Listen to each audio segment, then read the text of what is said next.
ತರಕಾರಿ ಜವಾರಿ ಮಂದಿಗೆ ಕಿಚಡಿ ರೆಸಿಪಿ ಯಾವ ರೀತಿ ಮಾಡೋದನ್ನ ನೋಡ್ಕೊಂಡ್ರೆ ನಾನಿಲ್ಲಿ ತೊಗೊಂಡಿರೋದು ಒಂದು ಈರುಳ್ಳಿ ತೊಗೊಂಡಿದ್ದೀನಿ, ಸಣ್ಣಗೆ ಹೆಚ್ಕೊಂಡಿದ್ದೀನಿ, 2 ಹಸಿಮೆಣ್ಸಿಕಾಯಿ ತೊಗೊಂಡಿದ್ದೀನಿ, ಒಂದೆರಡು ಖಾರ ಜಾಸ್ತಿ ಇದೆ ಅದಕ್ಕೆ ನಾನು 2 ತೊಗೊಂಡಿದ್ದೀನಿ. ನಾನಿಲ್ಲಿ ಉಳ್ಳಾಗಡ್ಡಿ ಸೊಪ್ಪು ತೊಗೊಂಡಿದ್ದೀನಿ, ಟೇಸ್ಟ್ ಚೆನ್ನಾಗಿ ಬರುತ್ತೆ ಅಂತಂದು. ಮತ್ತು ನಾನಿಲ್ಲಿ 1 ಟೊಮೊಟೊ ತೊಗೊಂಡಿದ್ದೀನಿ, ಆಮೇಲೆ ಸಾಸಿವೆ ತೊಗೊಂಡಿದ್ದೀನಿ, ಸಾಸಿವೆ ಜೀರಿಗೆ, ಆಮೇಲೆ 1 ಪಲಾವ್ ಎಲೆ ತೊಗೊಂಡಿದ್ದೀನಿ, ಆಮೇಲೆ 1 ಬ್ಯಾಡಗಿ ಮೆಣಸಿನ್ಕಾಯಿ ತೊಗೊಂಡಿದ್ದೀನಿ ಟೇಸ್ಟ್ ಚೆನ್ನಾಗಿ ಬರಲಿ ಅಂತ. ಆಮೇಲೆ ಈ ಕಡೆ ಕೊತ್ತಂಬರಿ ಅಥವಾ ಕರಿಬೇವು ಕೊಟ್ಟು ನಾನು 1-2 ಗೋಡಂಬಿ ತೊಗೊಂಡಿದ್ದೀನಿ ಟೇಸ್ಟ್ ಸಂಬಂಧ. ಆಮೇಲೆ 1-2 ಪೀಸ್ ಶುಂಠಿ ತೊಗೊಂಡಿದ್ದೀನಿ, ಸಣ್ಣಗೆ ಹೆಚ್ಕೊಂಡಿದ್ದೀನಿ, 1 ಬೆಳ್ಳುಳ್ಳಿ ತೊಗೊಂಡಿದ್ದೀನಿ. ಇವನ್ನೆರಡು ಚೆನ್ನಾಗಿ ಪೇಸ್ಟ್ ಮಾಡಬೇಕು, ಅಂದರೆ ಕಲ್ಲಲ್ಲಿ ಜಜ್ಕೊಂಡು ಹಾಕಿದರೆ ಫ್ಲೇವರ್ ಬಿಡುತ್ತೆ. ಅದು ನಾನು ಹಾಕೊಂಬೇಕಾದ್ರೆ ಕಲ್ಲಲ್ಲಿ ಜಜ್ಕೊಂಡು ಹಾಕ್ತೀನಿ. ನಾನಿಲ್ಲಿ 1.5 ಕಪ್ ಅಕ್ಕಿ ತೊಗೊಂಡಿದ್ದೀನಿ,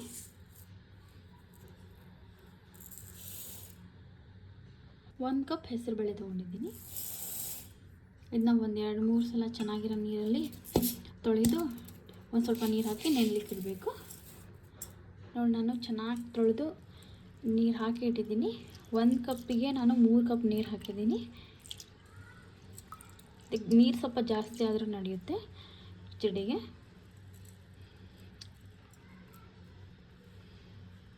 ನಾನಿಲ್ಲಿ ಒಂದು ಕುಕ್ಕರ್ ಪಟ್ಲ ತೊಗೊಂಡಿದ್ದೀನಿ, ಕುಕ್ಕರ್ಗೆ ಒಂದು ಸ್ವಲ್ಪ ಎಣ್ಣೆ ಹಾಕ್ತಿದ್ದೀನಿ. ಈಗ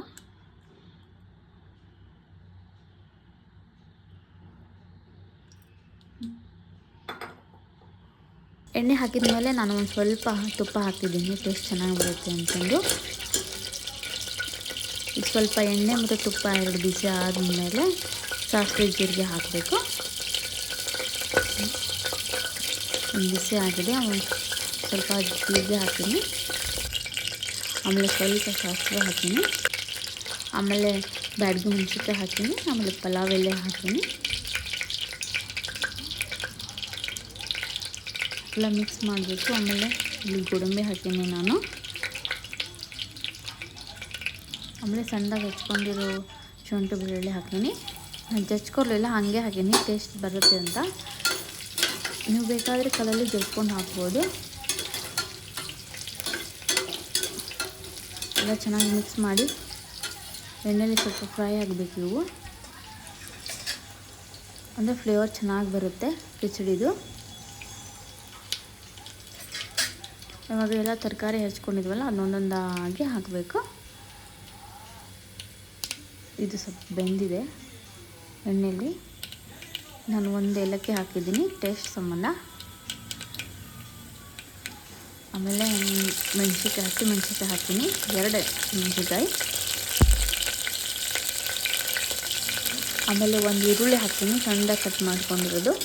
ಇದನ್ನ ಸ್ವಲ್ಪ ಕೈ ಹಾಕಬೇಕು, 1-2-3 ನಿಮಿಷ. ಹಸಿಮೆಣ್ಸಿನ್ಕಾಯಿ ಮತ್ತು ಈರುಳ್ಳಿ ಚೆನ್ನಾಗಿ ಎಣ್ಣೆಯಲ್ಲಿ ಫ್ರೈ ಆಗಬೇಕು. ಎಣ್ಣೆ ಫ್ರೈ ಆದರೆ ಚೆನ್ನಾಗಿ ಫ್ಲೇವರ್ ಬಿಡುತ್ತೆ, ಅದು ಚೆನ್ನಾಗಿ ಬರುತ್ತೆ ಕಿಚಡಿನೂ. ಸ್ವಲ್ಪ ಕೈ ಆಡಿಸ್ಕೊತಾ ಇರಿ, ಇಲ್ಲಿ ಸೀದ್ ಬಿಡುತ್ತೆ. ಇದಾದಮೇಲೆ ನಾನಿಲ್ಲಿ ಸಣ್ಣಗೆ ಹೆಚ್ಕೊಂಡಿರೋ ಉಳ್ಳಾಗಡ್ಡಿ ಸೊಪ್ಪು ಹಾಕೀನಿ, ಟೇಸ್ಟ್ ಸಂಬಂಧ ಹಾಕೀನಿ. ಆಮೇಲೆ 1 ಟೊಮೊಟೊ ತೊಗೊಂಡಿದ್ದೀನಿ ನಾನು. ಎಲ್ಲ ಚೆನ್ನಾಗಿ ಮಿಕ್ಸ್ ಮಾಡಿ 1-2-3 ನಿಮಿಷ ಚೆನ್ನಾಗಿ ಬೇಯಬೇಕಿದ್ದು. ಅದಾದಮೇಲೆ 1 ಟೇಬಲ್ ಸ್ಪೂನ್ ಅರಿಶಿನ ಹಾಕೀನಿ ನಾನು. ಆಮೇಲೆ ಒಂದು ಸ್ವಲ್ಪ ಖಾರ, ಸ್ವಲ್ಪ ಅಂದಷ್ಟೇ, ಒಂದು ಸ್ವಲ್ಪ ಗರಂ ಮಸಾಲ ಹಾಕೀನಿ ನಾನು. ಚೆನ್ನಾಗಿ ಮಿಕ್ಸ್ ಮಾಡಬೇಕು. ಎಲ್ಲ ತರಕಾರಿಗೂ ಖಾರ ಉಪ್ಪು ಎಲ್ಲ ಹೊಂದ್ಕೋಬೇಕು, ಈ ಥರ ಮಿಕ್ಸ್ ಮಾಡಿ. ಆಮೇಲೆ ಸ್ವಲ್ಪ ಕರಿಬೇವು ಸೊಪ್ಪು ಹಾಕೀನಿ, ಚೆನ್ನಾಗಿ ಮಿಕ್ಸ್ ಮಾಡಿ. ಅಕ್ಕಿನ ತೊಳ್ಕೊಂಡಿರ್ತಾವಲ್ಲ ಚೆನ್ನಾಗಿ, ಬರೀ ಅಕ್ಕಿ ಅಷ್ಟೇ ಹಾಕಬೇಕು, ನೀರು ಸಮೇತ ಹಾಕಬಾರ್ದು.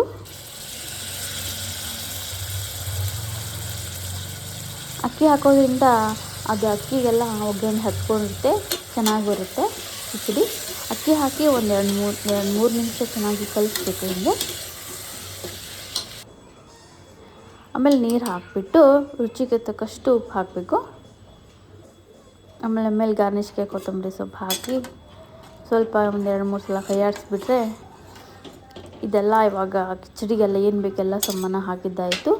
ಇವಾಗ ಮೇಲಿನ ಕುಕ್ಕರಿಂದ ಮೇಲಿನ ಕ್ಯಾಪ್ ಹಾಕಿ ಒಂದು 3 ವಿಸಲ್ ಹೊಡಿಸ್ಬೇಕು. 3 ವಿಸಲ್ ಹೊಡಿಸಿದ್ರೆ ಚೆನ್ನಾಗಿ ಬರುತ್ತೆ. ನೋಡಿ ಇವಾಗ ನಂದು ಕಿಚಡಿ ರೆಡಿಯಾಗಿದೆ. ಯಾವ ರೀತಿ ಬಂದಿದೆ ನೋಡಿ, ಸಾಫ್ಟಾಗಿ ಮೆತ್ತಾಗಿ ಸಣ್ಣ ಮಕ್ಕಳಿಗೆ ತಿನ್ನಿಸ್ಬೋದು. ನೋಡಿ ಎಷ್ಟು ಚೆನ್ನಾಗಿ ಬಂದಿದೆ. ಇದಕ್ಕೆ ಮೇಲೆ ಸ್ವಲ್ಪ ತುಪ್ಪ ಹಾಕಿ ತಿಂತಾಯಿದ್ರೆ ಮಸ್ತಿರುತ್ತೆ. ಪ್ಲೀಸ್ ನಮ್ಮ ಚಾನಲ್ನ ಸಬ್ಸ್ಕ್ರೈಬ್ ಮಾಡಿ, ಲೈಕ್ ಮಾಡಿ, ಕಮೆಂಟ್ಸ್ ಮಾಡಿ. ನೀವು ಟ್ರೈ ಮಾಡಿ ಕಮೆಂಟ್ ಸೆಕ್ಷನ್ನಲ್ಲಿ ಹೇಳಿ ಹೇಗಿತ್ತು ಕಿಚಡಿ ಅಂತಂದು.